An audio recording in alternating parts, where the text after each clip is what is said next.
बिस्मिल्लाहिर्रहमानिर्रहीम अस्सलाम वालेकुम रहमतुल्लाहि व बरकातुहू। जनाब अज माशाअल्लाह जी 4 बकरों की लाट आ चुकी ने 2026 की कुर्बानी से लगन वाले आखिरी लाट है जनाब 4 बकरों की। इस तो बाद जिन्ना असी काम बंद कर देना कुर्बानी के बकरों का। बाकी जनाब रैड मुनासिब उसी मेरा बिरा लख रुपये वाली ब्रीड ने भाई लख रुपये वाले बकरे पे, लेकिन इंशाअल्लाह फौजी गोट फार्म से 1000 रुपये मिलसीन। यकीन मनो ये जो बकरे लख लख रुपये के सेल होंगे ना अज तो महीना डेढ़ पहले, लेकिन वेखो जी असी एक ही रेट देवेंगे थोड़ी सोच के मुताबिक घट रेट से। जिस बिरा चाहिए जनाब लख रुपये वाले बकरे पे, लेकिन बिरा तो ये जनाब फाइनल 80,000 रुपया फी पुट्ठा दे दी। ठीक है जी, 4 बकरे ने जिस बार बिरा चाहिए हम जल्दी जल्दी रबता करके मुनासिब कीमत पर लै सकते हैं। तो उस तो बाद दूसरे नंबर ला गए हैं माशाल्लाह खूबसूरत का हाइट कद वाले पे। इन्हों का हाइट कद है 34-35 इंच इन्हों की हाइट ने मेरा बिरा 34 तो 35 इंच इन्हों की हाइट ने। गोशत कम अज़ कम 22 किलो 23 किलो गोशत भी इन पे माशाल्लाह। कोई मेरे को आवना चाहे मेरा बिरा लोकेशन लुडन शहरी ने जिला बिहाड़ी लुडन मेन अड्डे ते यूबीएल बैंक और PSO पंप के सामने इतने मेरा बिरा आके भी जानवर ले जा सकते हैं। बाकी कार्गो की सहूलत की गल की जाए तो आल पाकिस्तान माशाल्लाह मौजूद है।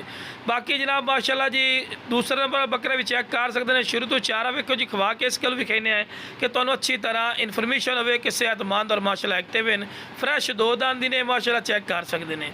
तो उस तो बाद तीसरे नंबर वाला माशाल्लाह बकरा आ गए ने माशाल्लाह ब्लैक बीतल अमृतसरी माशाल्लाह बहुत ही प्यारा चिपटे सिंगा वाइट अख वेल जबरदस्त चंगे कद कबाड़े चिने मेरा बिरा हाइट 34 तो 35 इंच दसते पे। इंशाल्लाह ज़्यादा उसी घटती नहीं है, ठीक है ना।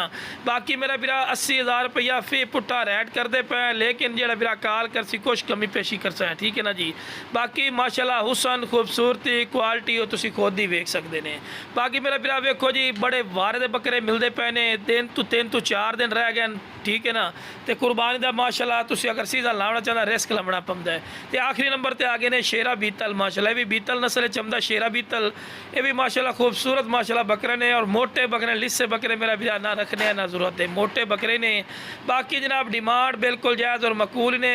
बाकी जनाब जिस बिरा चाहिए जनाब जल्दी जल्दी रबता करके बिल्कुल मुनासिब कीमत पर लै सकते हैं। इंशाल्लाह जो बिरा पहले कॉल कर सी कॉल की इज्जत और रिस्पैक्ट कर सा और बिल्कुल जायज़ और मकूल राइट थे इंशाल्लाह मिल जाए 4 दे 4 बकरे। ओके जनाब अस्सलाम वालेकुम रहमतुल्लाह।